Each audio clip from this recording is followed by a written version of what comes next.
I haven't noticed that before. Maybe it's a little recent injury. Nothing serious, just a little bit of a flesh wound. But we'll keep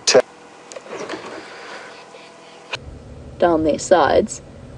Although Teresa's one of our viewers, she told me the most amazing local tale about how the kudu and the Inyala, with their skinny legs, were not able to stand easily at the time of their creation, and so the god reached down and lifted them up, and the white patches are where the hands of the god touched them. I absolutely love that. In terms of local tales and explanations behind animal colouring, I think that has to be one of my favourites. Hello, boy. Don't stress. I know you're hiding there, but he might come out into the open. There he goes. You can almost imagine the hands of the whatever god happened to create them reaching down and touching them and lifting them up.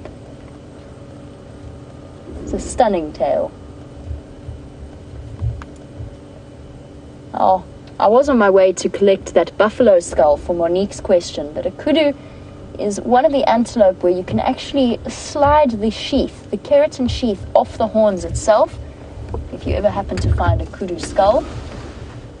And that originally, or is the origins of an instrument, if we can call it that, known as the vuvuzela, which was introduced into football games or soccer games, if you're American or South African, soccer games, as a type of encouragement. It's like a little trumpet, but the original form was made from the hollow sheath of a kudu horn. That was then, a hole was made in the tip and that you could blow down. Almost like the way in which some local tribes, for example, in the more tropical areas, use conch shells to create that trumpeting sound. In Africa, they used kudu horns, creating a deep bellowing sound. He's been so cooperative. I don't want to go any closer in case he runs away. Thank you, boy. And I think he's going to move in front of that badly placed bush willow.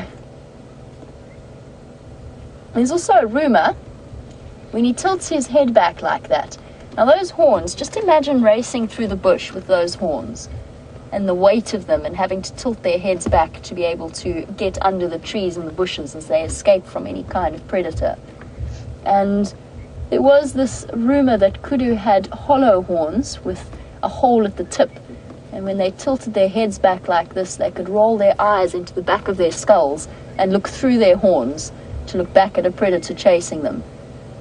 And that is definitely not the case. It's just more the fact that they have to duck their heads backwards in order to escape and get through the thick woodland in which they live.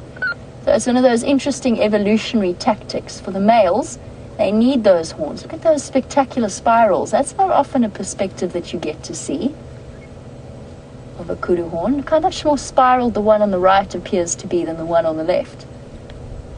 Oh no, they are symmetrical. It's just the angle that we had it at.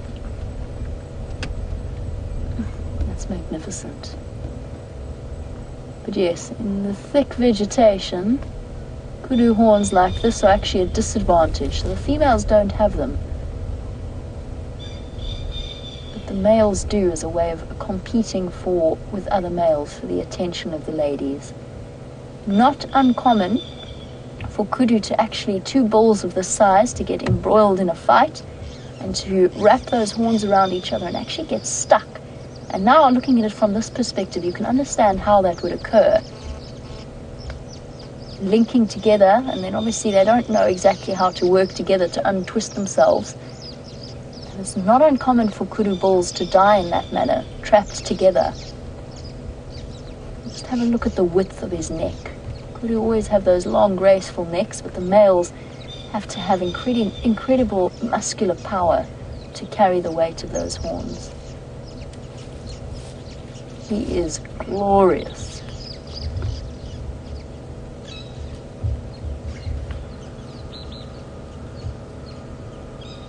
So nice and relaxed. What an absolute treat.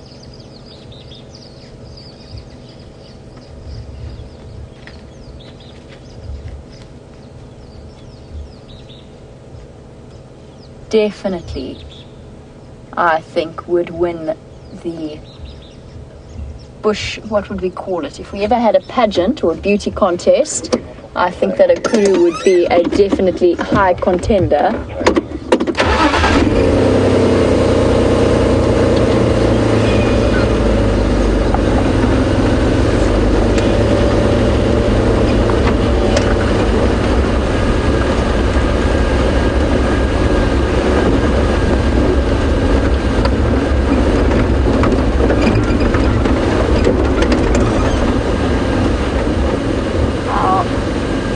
Magnificent kudu bull. He is going to disappear into the bushes, but such a peaceful, dignified sighting that was.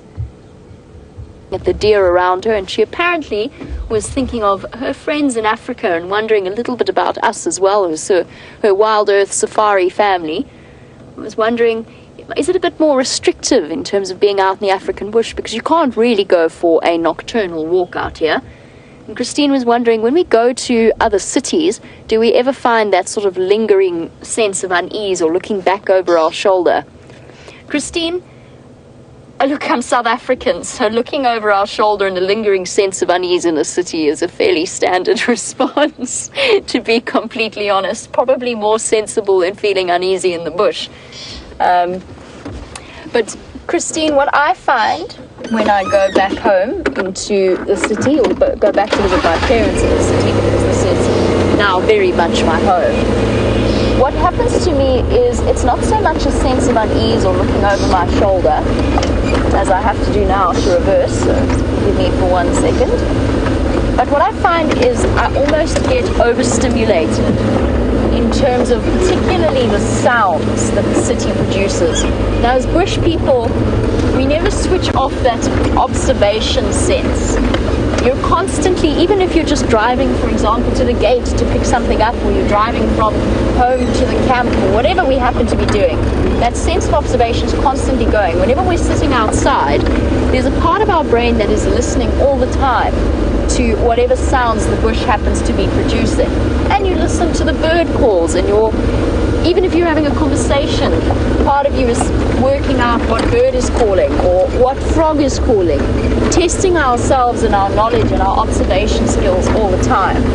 I find when I go back into Johannesburg or one of the other cities, I find that for the first 3 days, I feel quite overwhelmed by sound, whether it's traffic, sirens, the television, anything like that. And I've lived without television for the last close on 10 years. This is the first time I've ever lived in a place, in a camp, that actually has a television, and I hardly ever watch it. But yeah, absolutely. I mean, it is one of those things. It's not a sense of unease, but it's just an inability to switch off that awareness for a while and get used to, once again, the sounds of what's going on around you, and being able to tune those out in a way that I imagine most of you who live in the cities do automatically. As I make my way towards that buffalo skull for Monique, let's just pop back across to Scott and find out what those lions are up to.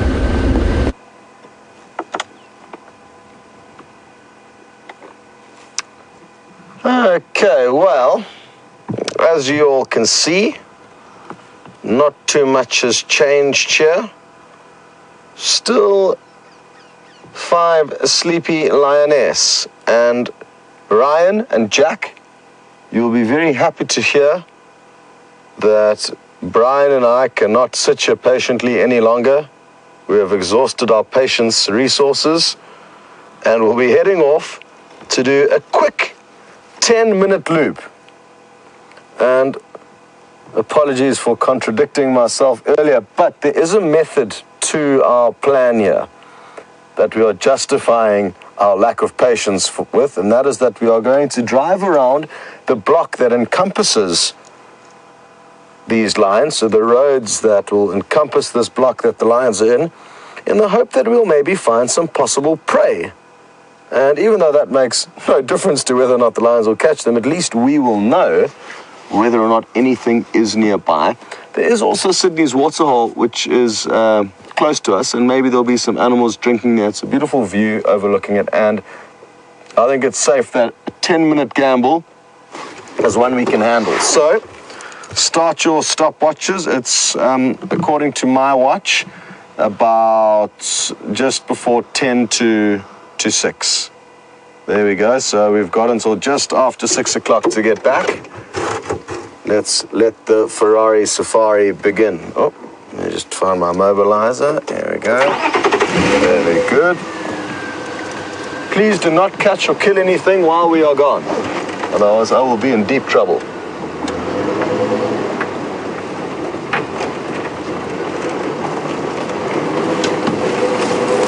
Of course, the difference in my excuse is that the cameramen who have to sit waiting patiently, watching lion, they can probably read a book or have a beer while they're waiting. They don't have to chat to people and answer questions about sleeping animals. They can just, sit there patiently. So there is a difference between a wildlife cameraman and what we are doing.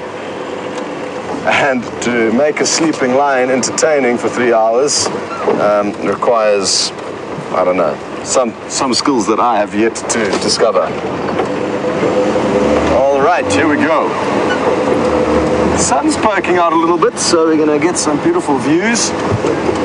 And we're going to send you over to Jamie, and she's found the carcass of the buffalo that she told you she was heading off to. And I'm sure she also told you that it was these ladies that took that buffalo down. Enjoy. Awesome, so here we go, an answer, a very convenient answer to Monique's question about the keratin sheath and the boss and the bone and all of that. And I happen to know exactly where this buffalo skull was. Some of you may be wondering, because we've spoken before about the fact that there's a drought and that we don't generally like to touch animal carcasses at this time of year and in this kind of situation, due to the slight, very slight, but a distinct possibility of anthrax. The reason I've touched this buffalo, and some of you might recognize where we are, this big open area, I know exactly what killed this buffalo. It was the lions of the Nkuhuma pride that you've just been with Scott, and it was the kill that Brent managed to catch on live television a couple of months ago. There you go. This is what the buffalo skull now looks like. What would that be, about 8 months, 9 months down the line? You can see the nose has been pretty much chewed off by the hyenas. But what I really wanted to show you was the way in which their horns are structured. So this is the boss. This is what we talk about when we talk about the boss, and this bone is probably about this thick down towards the skull, protecting the brain case and providing a sort of a perfect cushioning for when buffalo charge and headbutt each other. And when they do really seriously fight, the impact that they can gather, imagine 900 kilograms racing towards another 900 kilogram animal, moving at a speed of 15 meters per second, that's about 30 feet per second at full speed, and impacting. And that is what this boss is for. This is why the males are so much more pronounced, because they spend their time fighting with each other. So this spongy bone, very well supplied with blood vessels. I can see lots and lots of holes from where the blood has moved through. This is a living bone, and the living bone extends all the way outwards along the horns.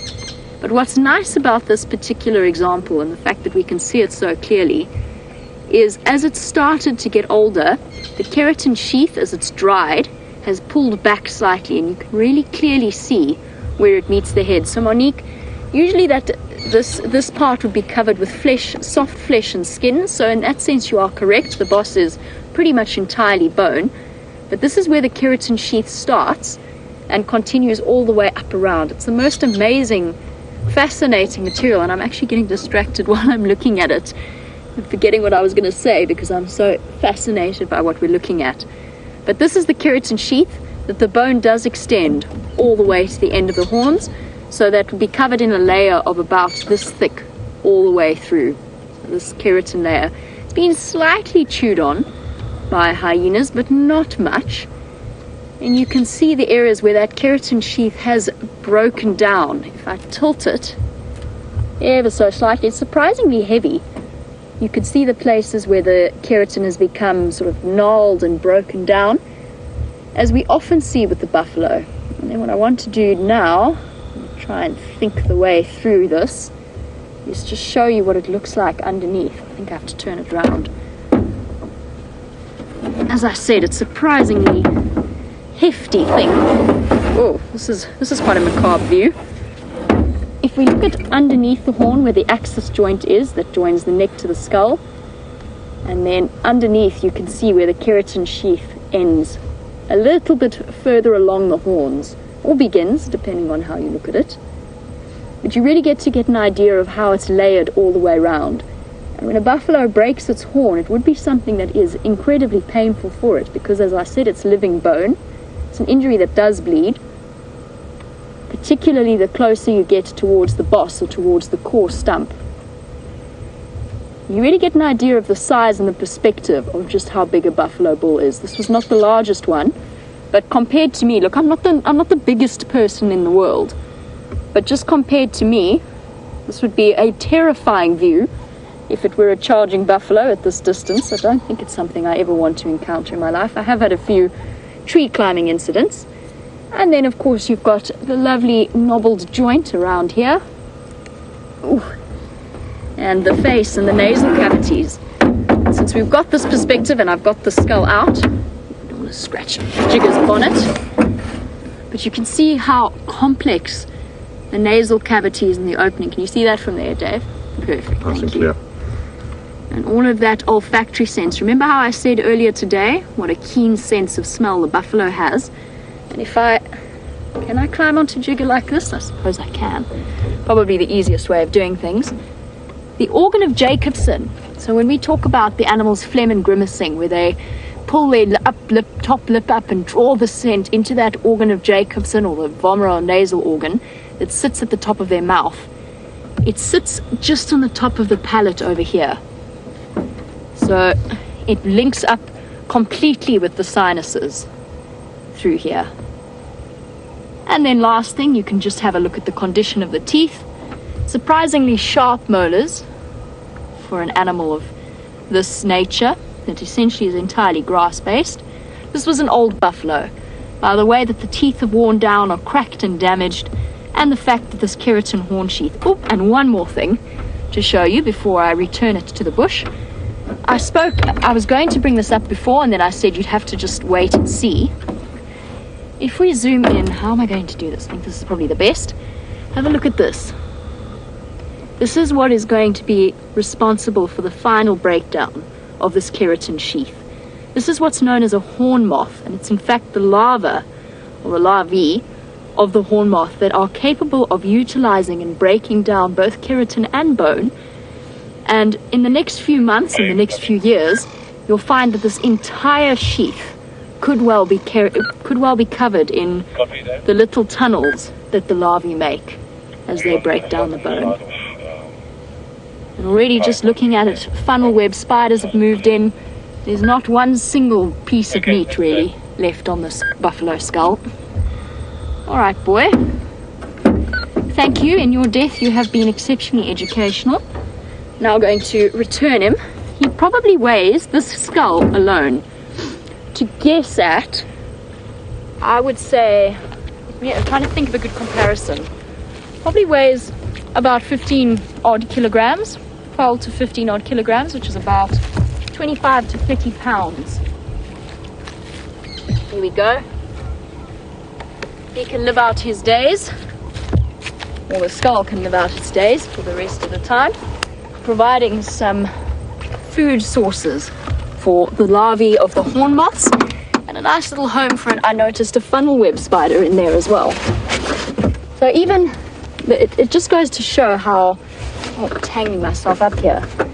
It just goes to show how the bush utilizes every single aspect of a buffalo carcass. Oopsie. Sorry guys, let me try and rehook my microphone back up.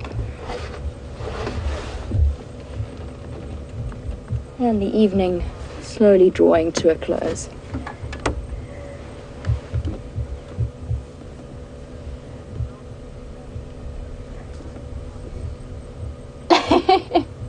Leo said that it looked like I was riding a Harley Davidson with that buffalo skull. Laura said it's almost bigger than I am. It is fairly big. I mean, it really is a massive size that you get that idea of the animal. And of course, they can weigh, a big buffalo could weigh close up to about a ton in weight, which is close to 2,000 pounds. Incredible stuff.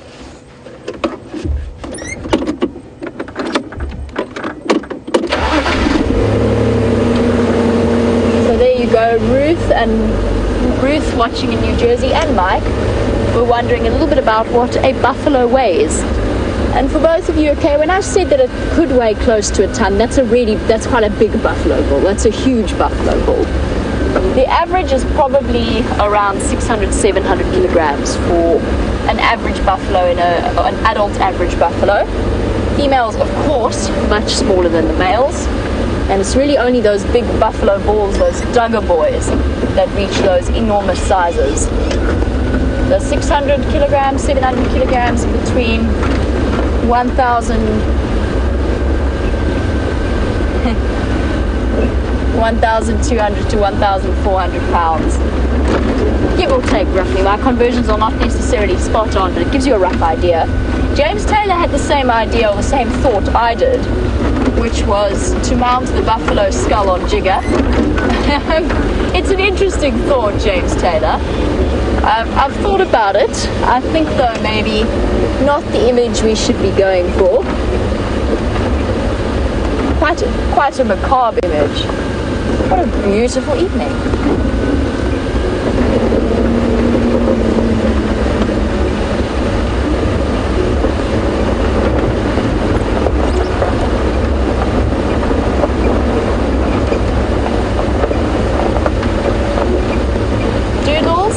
Doodles, it's a pleasure for giving you that perspective. It's a very different perspective of the size of the buffalo, and it's something that I've been trying to do more and more regularly, is to give you, because I understand that watching from where you are, you haven't seen the animals before, and even when you do see them from the vehicle, you don't really get an idea of just how big they really are. So that's a nice way of just comparing the size of the skull to me, and I mean, it's far wider than I am. And the fact that the head weighs, just the head, without any flesh, without any of the brain still remaining in it, weighs close to about, I would say, just under a third of my body weight. Gives you a rough perspective of just how enormous these animals really are. And Spiros Papas, you were also really enjoying that particular sighting. And you were wondering how old that skull was. Now, that live kill, when that buffalo was killed by the Nkuhumas, it was back when Junior was still part of the Pride, back before the time of the Birmingham boys, and it was just 3 days before I actually arrived at Wild Earth to start working here. So it was a month after my interview and 3 days before I started working here, so it makes it the 10th of July. We're in February. And that probably equates to about 7 to 8 months, that skull is. No, that's an absolute lie. No, that's right. It's 8 months. 8 months old is that skull. Look at the stunning view. We really are so fortunate in the area that we get to work through.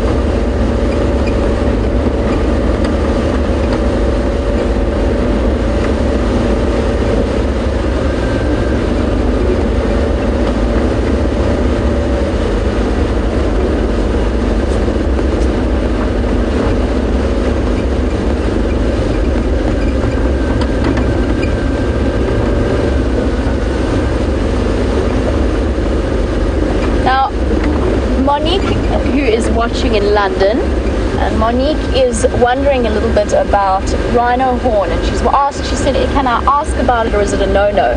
Our regular viewers know this, but for our new viewers, we don't show rhino. We don't show any signs of rhino that may or may not move through the area.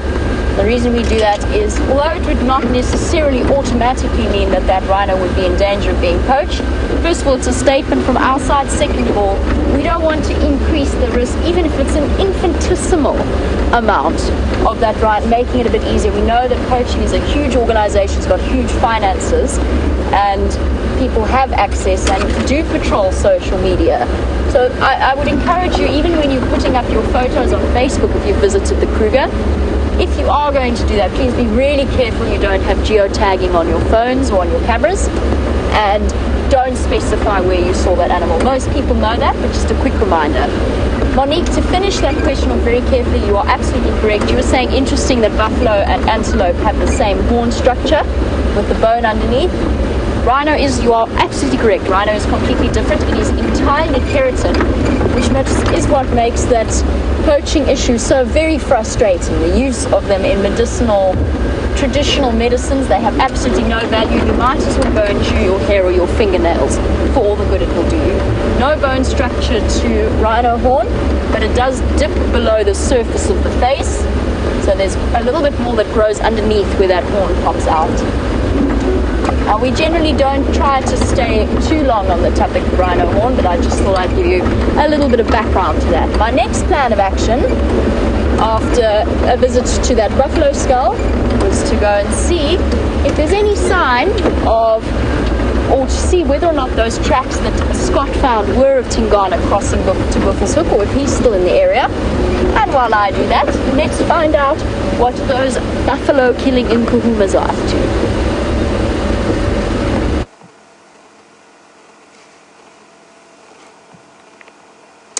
Well, we safely made it back. We were a little bit longer than 10 minutes, I'll be honest. We were maybe 12 minutes. We found a sum total of 3 impala, but they were quite far away. That's not to say, of course, that there's not some other possible prey lurking in the thick bush that wasn't close to the roads. So it's very important not to just assume things out here, because so much can happen between the road networks. We certainly, I think it's safe to say, can be grateful that at least they are showing more signs of getting active. That one lioness right at the back there, she's doing some grooming. So, telltale signs of lions that are slowly getting ready for action. But I fear that it may be that they only get active a little bit later on, which is not a problem, because we have got the late night drive tonight, where James and Brent will be heading out.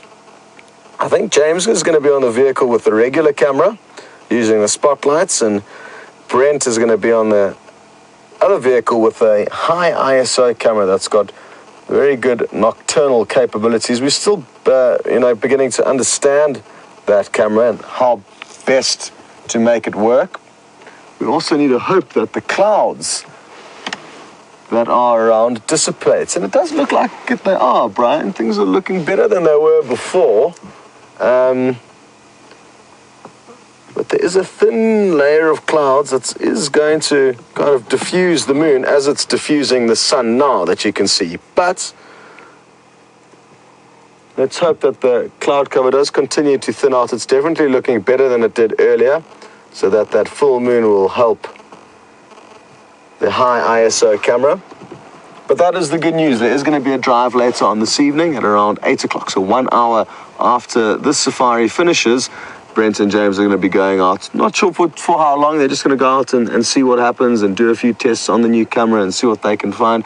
And it's just something different, a new adventure that we would like you guys to all be a part of, even though it simply is some testing. But it's not uncommon for us to involve you guys in the test, because why not? We've got nothing to hide and like to share the interesting stuff along the way, just like last night with the thermal imaging, with the drone. It was the first time we had ever tried it, which is obviously a huge risk because we didn't even know if it was going to work. So simply offering and inviting you along for that kind of initial trial is a little bit of a risk, you could say, but we've got nothing to hide and like to share as much as possible of our adventures with you. So that's something to look forward to later on. I'm guessing some of you may not know about that. It's not often that we do safaris outside of the regular broadcast times.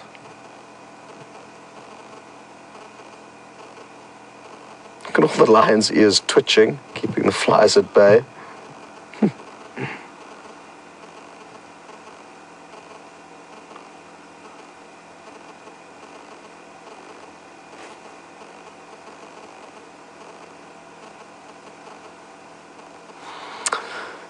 Hello to R. Beard, who obviously wasn't out with us on a safari a couple of days ago when we did see this pride of lion stalking some inyala as well as buffalo.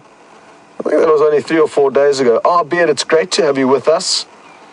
And the reason why I know you weren't with us is that I covered your question then, and you were wondering whether or not lion will employ various strategies or tactics when hunting, i.e. will maybe one try and catch the attention of their prey as the others flank around, or do they all have set roles possibly in the hunting procedure? And to be honest, I think people have given, or not everyone, but certain people have given big cats far more credit than they are due with regards to their hunting skills. And I think that they are not the smartest of creatures when it comes to hunting. So I think it's more of they see the prey, they each kind of loop it. Oh yeah, we've got lucky Brian. Sorry, there's one lion who's up. It may not be for long, so we may as well make the most of it. She may just be going for a toilet break, and then she could flop down in another spot. This, according to Nikki, is the prettiest lioness in the pride. And I'm guessing, like I said, just a quick toilet break and then a new spot to sleep is what's going to be her plan, but hopefully I'm wrong. I don't think they use any set strategies or tactics, or if they are using them, they're not using them very, very effectively. And the proof is in the pudding. I mean, lions and leopards have got a 20% strike rate when trying to bring down their prey. So I guess it shows that their strategies are not the best, although in their defense, again, the prey has evolved over many years. It looks like this lady's trying to cover up her business here. Let's see what she does here. Interesting that she's deciding to do that there. They won't always cover up their scent or their defecation or their urine, so why she's doing it now, I'm not too sure. Well, that was a little scent mark there. So she went to the toilets. I think she had a pee. I'm not sure if she did anything more serious than that. But then right at the end there, you may have seen a few squirts, and that was a scent mark, and she scraped her foot. So staking claim to this little corner of Djuma before she flops herself back down with the rest of the pride. I love it when they use branches like that to stretch out their body, and look at her claws sticking out there, being protected from their sheath. There they go back in, where they are protected and kept sharp until they are needed, which is hopefully going to be the case within the next 45 minutes, that those claws are needed to latch onto something. But for now, I think we're just going to see them possibly latching into that little branch.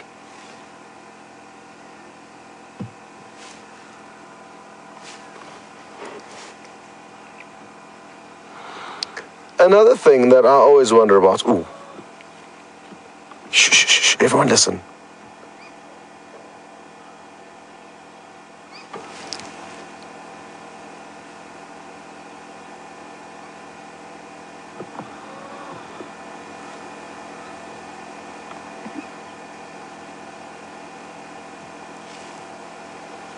Now, I'm not sure what they heard, but for 4 of them to simultaneously get up and look in that same direction means obviously something got their attention. The one lioness, you can see, doesn't care. Oh, well spotted there, Brian. Nice big yawn.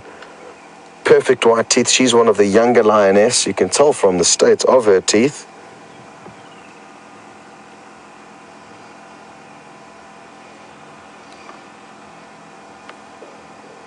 Oh well, maybe it's just something that they're not too sure about, but we will keep monitoring that, and obviously good prospects. There could be some potential prey that they've heard. You can never be certain what it is, but all of them yawning now, and when big cats yawn, it means they're trying to get as much oxygen into their bodies as possible, and as much oxygen as they can get in order to get moving. So a great indicator that big cats are going to become active. Ooh, and the yawns are coming all around.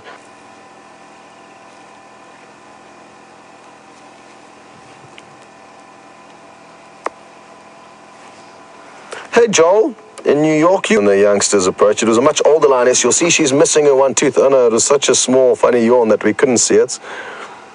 Look at how affectionate they are. It's wonderful to see what can be such a terrifying beast be so calm and cool and loving to its own kind. Here we go. Cute.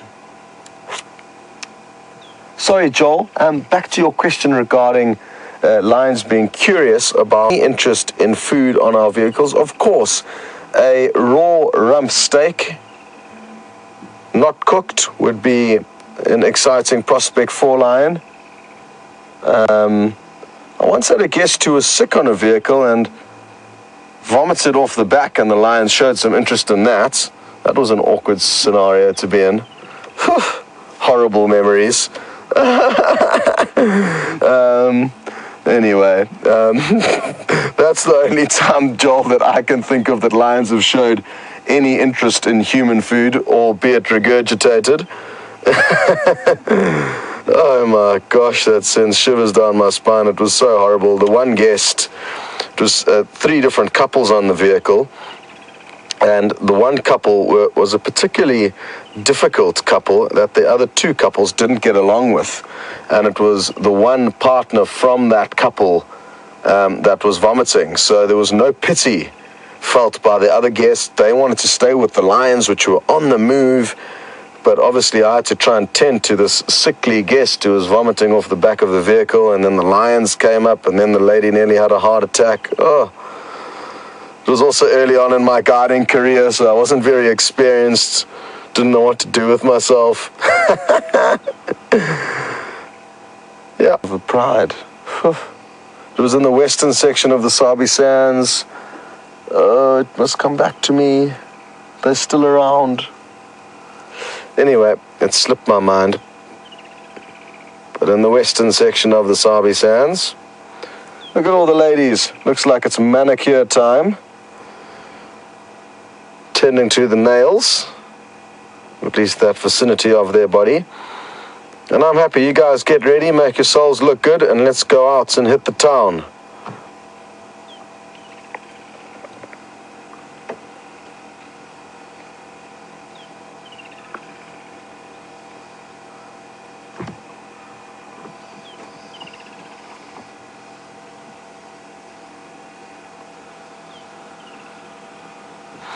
Hi there, Dar in Dakota. And as we watch these wonderfully affectionate scenes, you would like to know if through inbreeding, any of these pride members may carry the black gene, the melanistic gene. And I didn't know that you got a melanistic lion. So, excuse me for my ignorance, if that is the case, but I'm fairly certain that there's no such thing as a melanistic lion. I hope I'm not wrong, but I've got a feeling that I'm not. So, yes, you get recessive gene being a leucistic lion, being white in coloration. You do get melanistic leopards, though, and many other animals. So it's not an impossibility, and it's interesting that you don't get melanistic lions as far as I'm aware. Jamie thankfully agrees with me. Jamie's, I think, more intellectually sound than I am, so very relieved that her brain is also ringing up a blank with regards to black lion, but she does say she has seen photoshopped images. So Dar and Dakota, maybe that is what has fooled you. that somebody's been tweaking these line on Photoshop, causing them to be black. Still on the topic though, Dar, and for those other viewers who don't know too much about white lions or the leucistic lion, the recessive gene, you do get them, and currently there are 3 white lion living in the wild in the Kruger National Park. 2 of which are not far away from us at all. There's 2 lionesses in the Timbavati Reserve, again open to the Kruger National Park, and on a very similar latitude to that, but further east, near a camp called Satara in the Kruger National Park, near the Lionesses concession, is a young male who's, I think, approaching 2 years of age now, and he could well be the first documented big white lion in many, many, many years. I think maybe 20 years ago there was a report of one, but since then there have been no wild white lions that have made it to adulthood, so exciting prospects there. And he actually had a sister, so there was 2 of them within a mega pride of about 40 lions that are roaming through the Lobombo mountain range, very close to the Mozambican border. But the lioness didn't make it. She was a youngster though when she died, and like most cubs, both lion and leopard, the stats show that the mortality rate is very, very high. Speaking of which, and stats, Penny Pine, thank you very much for providing us with the stats that you sent through, saying that there's about 2,000 leopard apparently in, I think it's South Africa at the moment, the last census. Maybe it's the Kruger National Park, the Greater Kruger National Park, apologies, and about 1,400 lions. So there's more leopard than lion, but I was interested to know more specifically on stats on the infants' mortality rates. But still very interesting info, and that's why I thought I would share it with everyone. So there we go. Look at you 2. I think these 2 could possibly be the 2 oldest lioness in the pride, but maybe I'm wrong. Amber Eyes is on the left. She's got dark orange eyes.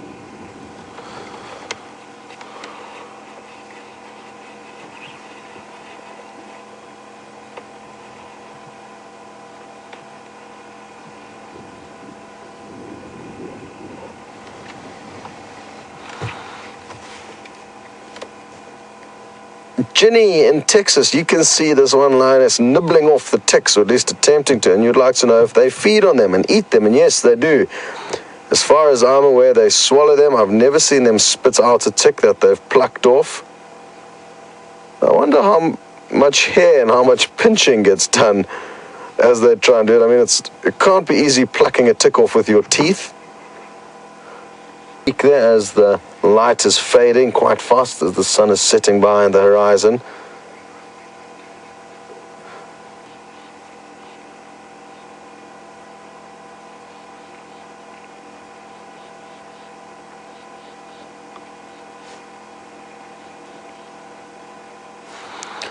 Hello to Chris Applegate on YouTube.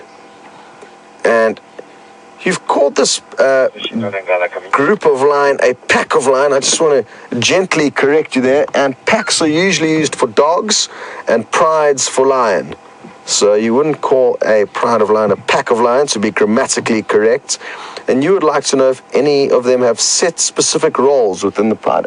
Yes, I guess to a degree. You know, one will probably be in charge that everybody needs to kind of listen to and follow to. When she gets up and moves, the rest will follow.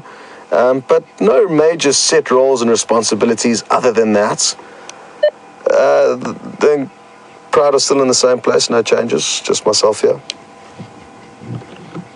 Okay, copy. Thanks, sir. No problem.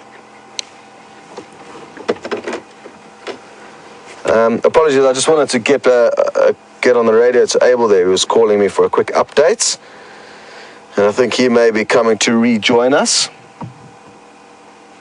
So sorry, Chris, yeah, I mean, there's not any major roles. Some of them, I guess, will do the scent marking. Not all of them will necessarily do it.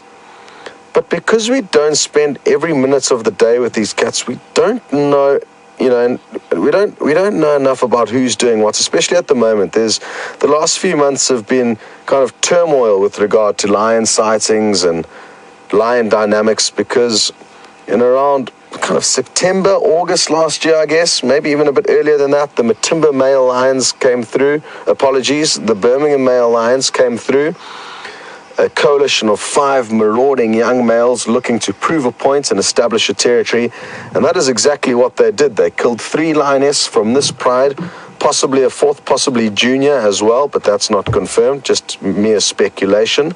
But they would have certainly done so if they had have got a hold of him. So they killed lioness, they killed cubs from another pride, and they chased away the 2 dominant males, the Matimba males. And since that's all happened, these ladies have spent quite a long time away from us until quite recently we've been seeing them more and more frequently, which is kind of as it was before the coalition came through. So who's doing what at the moment, I can't be certain, and any specific roles and responsibilities will be difficult to pinpoint.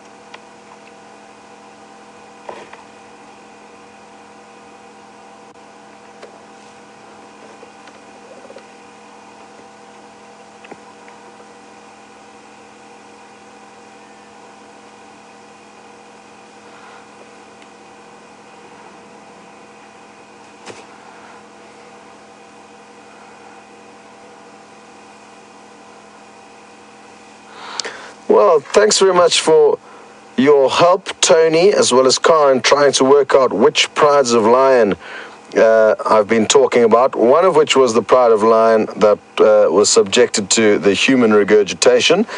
And Karen, I think you're right. I think it was the Ottawa pride, but I still think there's another pride, the Shimungwe pride. Thank you.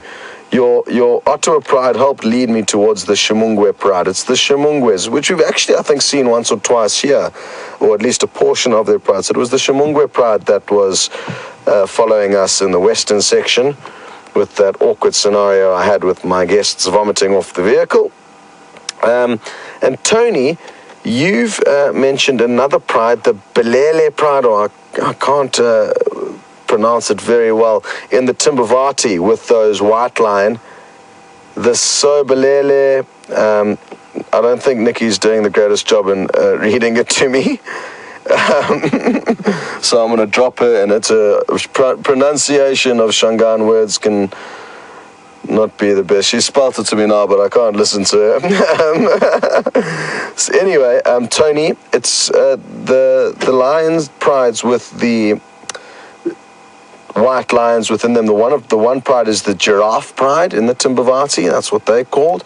They've got 2 lionesses that are white, and the pride in the Kruger National Park is called the mountain pride with the 1 male lion.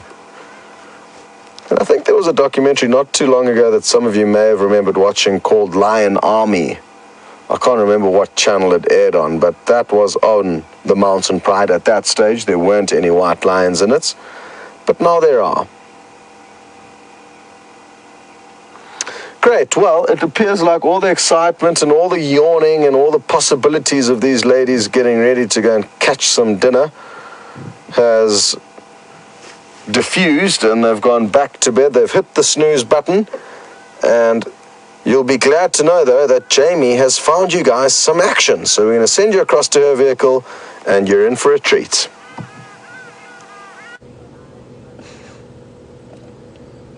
It seems as though the animals of Djuma are having something of a lazy afternoon. I've arrived in my personal happy place, which is the hyena den. And at the moment, so far, the only signs of life is one very sleepy Corky. And in fact, making a nice contrast to the well-groomed lions that you were watching with Scott. I'm not sure if it's my imagination or not, as we watch her snoozing away. Hello, gorgeous. What's up? What did you see? What did you hear? But to me, she looks as though she's got the residue of blood around her face, around her muzzle, and just above the eye. There definitely seems to be signs of feeding there. I think Corky's beautiful. even though James has disagreed at times. Maybe not as well groomed as the Nkuhuma Lionesses, but a face I find terribly endearing. Yes, you can see there's also, it looks like blood around her paws. Sometimes difficult to tell because, as you know, hyenas quite happily will spend the day in a muddy wallow or a pan, which leaves its residue and its marks as well. But I think in this case there's a red tinge to it that suggests to me that it might well be blood. So the hyena clan of Djuma obviously has had some luck either in hunting or scavenging some kind of carcass. You really get an idea of the thick mohawk that runs down their back. Now, spoken before, I think, about the dangers of using scars as an identifying feature on a hyena. And you can see why. Corky, with her semicircle, perfect white scars that she had on the top of her forehead, on the top of her skull, between her ears, that's nearly vanished. Luckily for us, we've got the nice nicks out of her left ear, or the ear you can see on your right, depending on how you want to look at it. A little pizza wedge out at the bottom and the slit across at the top. That will stay permanently throughout her life, but very often scars come and go and disappear and fresh wounds heal up. We'll never know what made that scar. I personally think it might have been another hyena. And it seems, in a strange way, the funny way that time flies around here, it seems like just yesterday when we discovered Corky sitting at the Philemon's cutline den all on her own. And all of a sudden, December 1 and 2 emerged as such a pleasant surprise. Tiny little brand new black balls of fluff before she did us a very convenient favor and moved them all across to the Mvubu Road den. She's checked herself out of babysitting duty for now. She's moved away from the den. I'm sure you're all wondering what's happening at the den site itself. Well, the answer is nothing, actually, to be completely honest. One very quiet, very empty den. As I said, I think the animals of Djuma are having a lazy... What day is it today? Sunday. Sunday. It is Sunday. Well, that makes complete sense. It's a lazy Sunday afternoon. I respect that. That is what Sunday afternoons are for. So cubs all having a nap inside. I don't see any signs of any of the other adult hyenas coming through. I wonder if the rest of them are still scavenging at whatever carcass Corky happened to have been feeding at. You can see she's taken the opportunity to get away from those sharp nipping teeth and worrying cubs that constantly cause mischief whenever they are awake. I think every mother out there, or father, every parent who has had a toddler at some point in their life, whether it be their own children or grandchildren wandering around at this point, will understand exactly how she feels. To be able to escape and settle down a little way away from the den and have her Sunday afternoon in peace. She's also yawning and having a little bit of a groom. Or more of a scratch of her nose. Come on, Corky. Hyenas not known, however wonderful they may be, not known for their fastidious and cleanly nature. They're quite happy to sit covered in the remnants of a carcass that they've munched on. You can see she's a little bit on alert. I think it's just because that's what animals do. They can't really relax fully out in the wild. Giving her nose a good scratch along the side there. Corky, you need somebody to come and clean your face, girl. You're looking thoroughly filthy. Very half-hearted clean. Oh, there, those enormous bone-crunching teeth. The teeth that would have been responsible for crushing that front part of the buffalo skull that we were looking at earlier. And the powerful neck and shoulders, creating muscle points and muscle attachments to create that bite force. Oh, big sigh.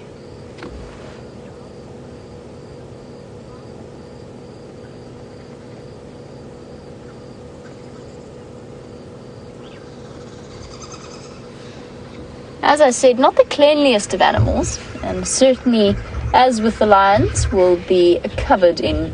There you go, she's going to have a quick scratch, probably to dislodge any ticks that might be around, which brings us to... Good scratch. I think she's going to get up and move. I actually think she's going to start wandering off, probably towards Gallagher Pan, unless she does decide to go and get her cubs out of the den. But talking about the ticks and the fact that she's having a good scratch, Cecilia was wondering, is it true in times of drought that the animals will have a higher tick load, and that by eating them, the ticks will transfer diseases to something like a lion? Cecilia, the more an animal loses condition, let's just see what she's going to do. Sorry, Cecilia, I'll be with you now. Just want to see if she's going to... Look at that round belly. Somebody's definitely been munching on something. So, Cecilia, typically the wet seasons and in the sort of thick, dense vegetation is when you're going to get the most ticks. The reason that animals might have a higher tick parasite load during the drought is because they lose condition. And as soon as an animal starts to lose condition, their tick count gets higher and higher because they spend less time grooming. Oh, I'm just going to go fetch your cubs for us. Thank you, Corky.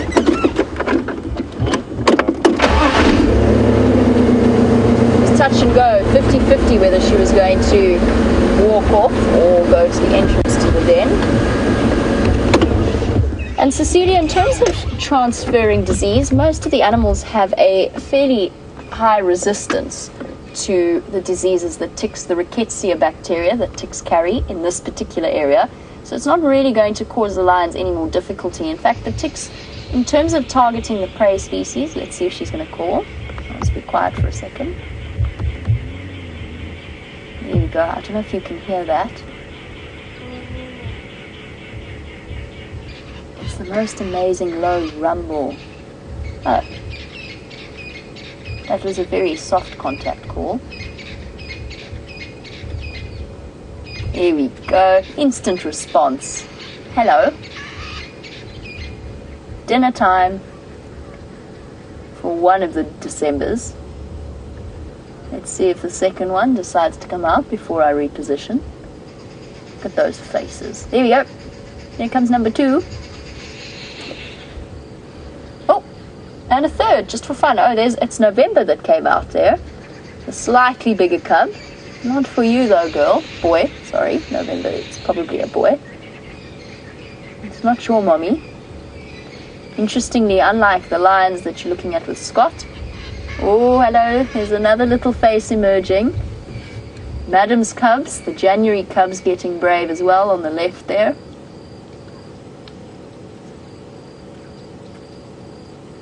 Investigating that contact call and back into the den when they realized that it wasn't their mother. Oh, no, there we go. Out you come. The youngest additions to the Djuma clan family. They just shift back just a little bit. Okay, little cubs.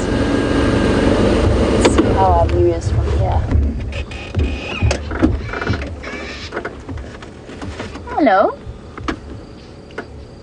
That's not your mom. She's not going to feed you. So interestingly, as I said, unlike the lionesses, hyena cubs or hyenas will not suckle any other female's cubs. What the cub might do is go and have a sniff or a lick around the nipples of another female. That doesn't mean that they are actually being allowed to suckle. You can see the tentative approach there from the matriarch's cubs, the young dark one. It's having a sniff at a female that isn't her mother or his mother. But already with that boldness that having a mother of high-ranking status brings, going to nibble on November's tail in the meantime. It's such a privilege to be able to witness these cubs from their very first early tentative days. November knocking back into the den. Their tentative days, and we look back at November when he was just a little black ball of fuzz, starting to investigate very timidly And then you watch them slowly grow up and that curiosity come through more and more strongly until they come up and investigate right up to your vehicle. It is a privilege to be able to witness that, and it's something that the live safaris bring you that even a safari holiday would not be able to unless you spent months holidaying at a lodge. Oh, so exhausted. Obviously been a very busy day. Yeah, the Franklin chirping away as the sun starts to go down. I did rush to the hyena den because it is, as I'm sure our regular viewers have noticed, it's starting to get darker and darker earlier as we move further into the year. And for new viewers, I cannot put any kind of light or spotlight on a hyena den site with such young cubs. It's just our policy. Oh, we're going to have a game here. So if it does seem a bit dark, that's just the reason why. It provides them with an extra level of stimulation and distraction that they don't need. Oh, playtime.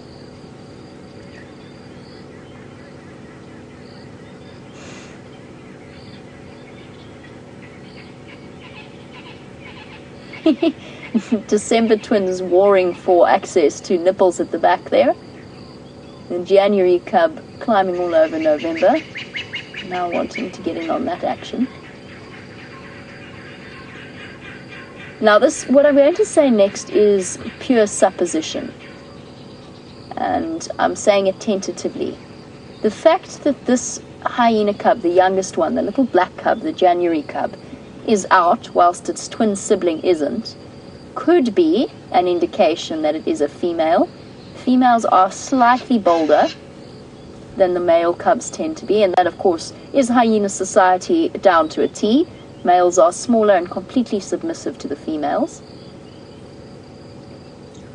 So it's a guess, very difficult to tell with young cubs, particularly at this distance, but there is a chance that we've got one female and one male cub, which is generally, when you have twins like that, that is usually the case with hyenas, that they are one cub of each sex.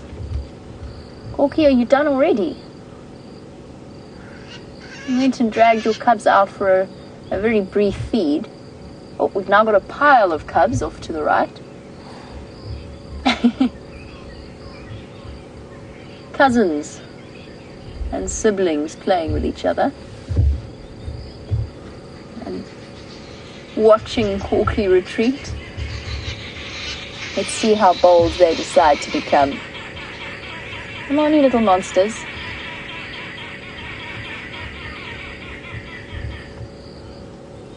Wandering after Mom. Oh, very brave.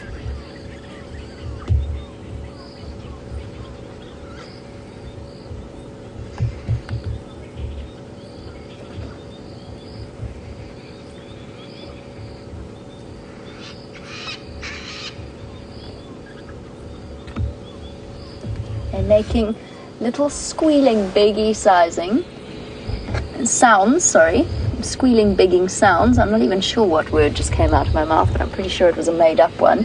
Squealing bigging sounds to try and get more food out of Mom. Oh, got you by the toe, Oh. Running away before retribution could occur. Now we've seen the round bellies, but it has been a long time since we have seen the hyenas at a kill site. Doodles was wondering whether or not the Safari Live crew ever gets to witness the hyenas at a kill itself. And they've seen the aftermath, bloody faces and round bellies, but never seen them at a kill. And absolutely we have. There've been quite a few occasions where we've been able to witness that. It's very anthropomorphic of me to say this, but you can almost see the disappointment in Corky's cubs, Corky's December cubs, that they haven't managed to get more food and that Mom's wandered off already. Slouching off back towards the den. Doodles, we do get to see it.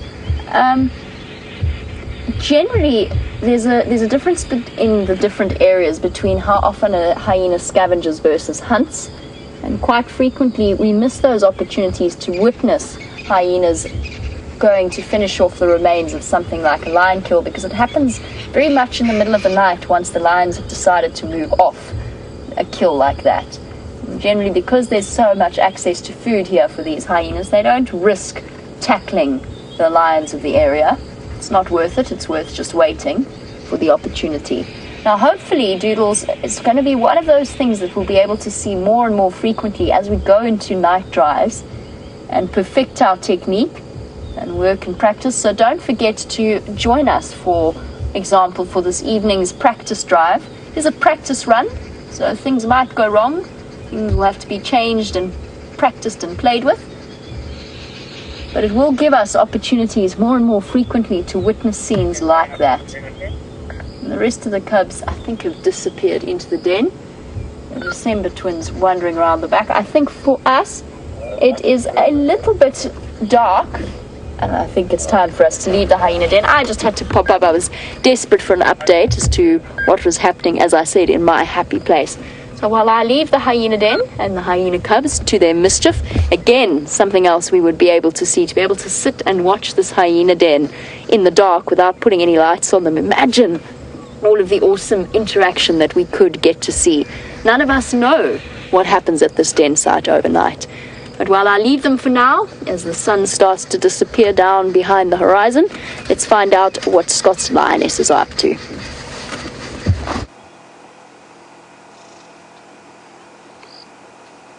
Well, very, very happy to hear that all the cubs emerged from the burrows at the hyena den. So your patience paid off there, waiting with the one adults. Our patience has yet to be paid off here, but it's been a very pleasant evening, and we did get to see them do some wonderful grooming. Literally in the last 30 seconds, though, the wind has just changed. And about 5 minutes ago, Brian and I noticed that there is a massive pile of lion dung about half a meter from our front right tire, but thankfully the wind has been in our favor up until now. Now, though, we are having to deal with the terrible stench of some lion poop, which, like I said, it's just down here. But thankfully, we don't have too much longer to spend here, so we'll be able to deal with it until such point that we move off and can relieve our poor nostrils. Now, our beard, thank you very much for getting back to us. And interesting that some 20 years ago, you landed a commercial jet in the Kruger National Park. I'm guessing at the Skukuza airstrip, and that must have been good fun. I'd like to hear a little bit more about that story, so if you don't mind telling us what you were doing out here, that would be great. You mentioned that you asked a ranger in the area, for any precautionary measures that you're going to need to take for your the well-being of your aircraft while it is on the airstrip. And he said that you need to come and just make sure that the tires are all intact after it's, I think you said, spent 5 days there. And that's interesting that he only mentioned that it was the lion that you need to be cautious of, because in my history, it's the hyena that are the problems on airstrips with airplanes. And actually, not too long ago, when we were driving across on the Arathusa airstrip, we actually saw the pilots had piled up a whole bunch of thorny acacia branches around the tires of the airplane to make it difficult for the hyena to bite onto those tires. But it certainly is a problem. I've experienced it at many bush strips along the way. You'll find the pilots getting all kinds of branches. I'm surprised they haven't designed a proper metal kind of box that they can put around their tire to ensure that nothing happens. But apparently thorny branches is all you need to keep the hyenas at bay. That would be, I guess, a terrible way to start your flight or start your day, to arrive at your airplane only to discover that your tires have been chewed by hyena. A bigger threat and concern for bush pilots, and a real concern, is every time you land, you just don't know what wild animal may run across the airstrip, so you'll find that you may fly low to buzz the animals off. Also, the guides will drive up and down the airstrips before their guests arrive just to make sure that there's no potential hazards.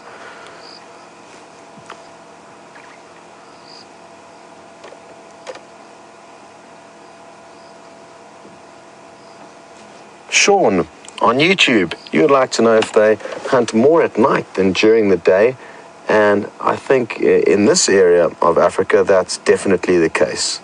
We tend to find that the lions of the Sabi Sands are most active at night, but it will change seasonally, and come the cooler winter months, you'll find that they are more active during the day, but that's not to say that they will not hunt if an opportunity arises. So they're not averse to hunting during the day. It's simply easier for them at night under cover of darkness, and here in the Sabi Sands often just much cooler and more comfortable for hunting.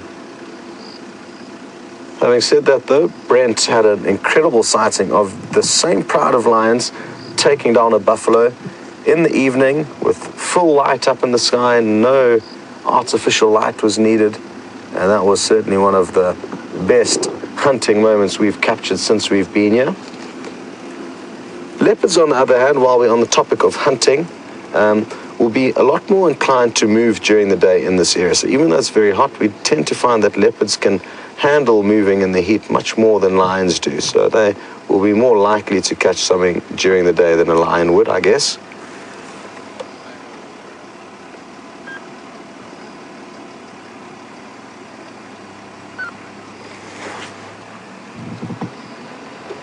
Still fast asleep, and who knows when they're going to wake up. I hope they're going to be here for the late night drive that's going to be happening 1 hour after this safari finishes, which will be in the next 5 minutes.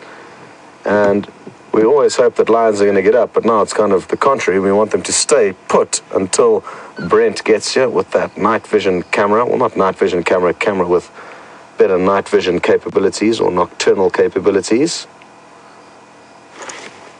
Interesting questions just come through from a newer viewer, and that's M. Dakota, and you would like to know if it's true that a certain coalition of male lions has come through and killed over 100 lions in the Sabi Sands, and that's specifically the Birmingham coalition of lions. And M. Dakota, I think that is highly, highly unlikely. For a coalition of 5 males to kill 100 lions in total would be kind of devastating for the entire population of the Sabi Sands.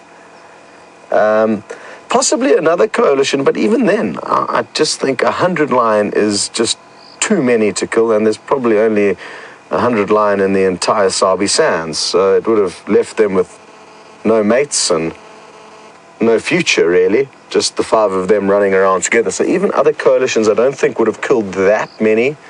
Again, it's important to distinguish between, I think, an adult lion and a lion cub in this event, although they all count. Obviously, adult lions are you can count as an entirety as a lion because they've made it through, whereas lion cubs, and that's why we don't name lion cubs until they are at least or we don't name any animals really, but you don't really start to familiarize yourself or get too attached to them before they're a year of age, because any point up till then is a very slippery slope for them, or a dangerous time of their life. Maybe 20 lions, maybe 25 lions, but 100 is a very, very large figure. Interesting. I'm not sure where you heard that from, but it would be interesting to know that, because then we could obviously try and somehow converse with that person.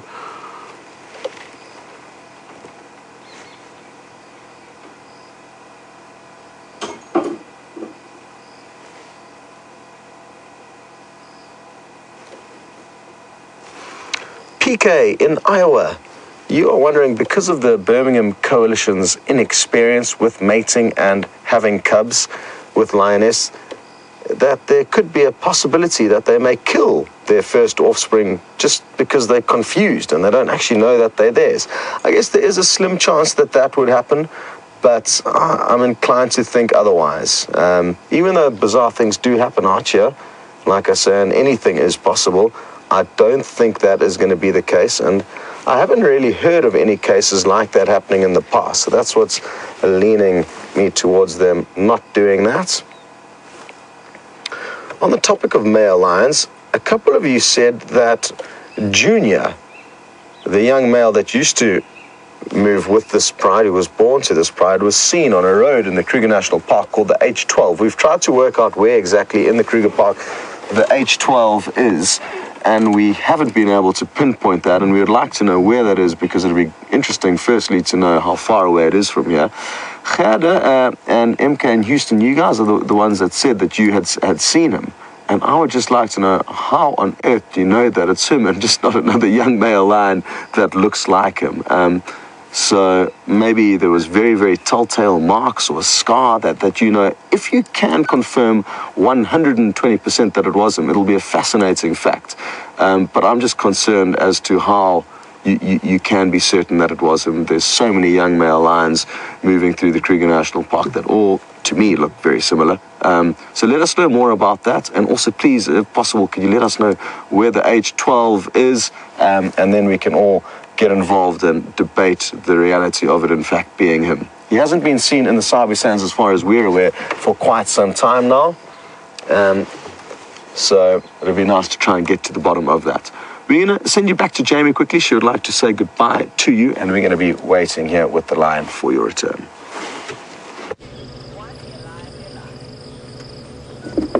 We thought we'd leave you with the stunning view of the full moon as we start to go into a very promising night drive.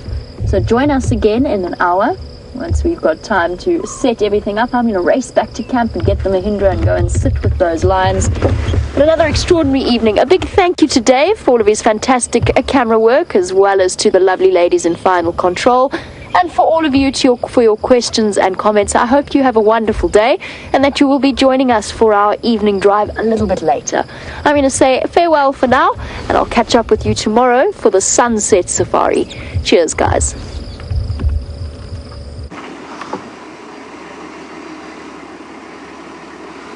Wow, I'm happy to see that these lions are starting to slowly wake up again. Oh, there's Amber Eye, so at least you can say goodbye to them while they are, in fact, awake. But it's only a temporary goodbye, hopefully, because, like we've said earlier, Brent and James are going to be coming out to see what they can find under the cover of darkness. It's always exciting being out a little bit later. And who knows, maybe some chameleons, maybe some scorpions. It's easier to see snakes at night in the trees as it is to see chameleons. So anything is possible. Of course, these ladies could be on the prowl, they could be hunting and on the move. So great prospects. Make sure to tune in 1 hour's time when things kick off again. Big thanks, though, for following us on this regular sunset safari. It's been great to have you along. Thanks, Brian, on camera, and thanks to Nikki and Kirsty in the Final Control Room. It's been great fun. We'll see you next time.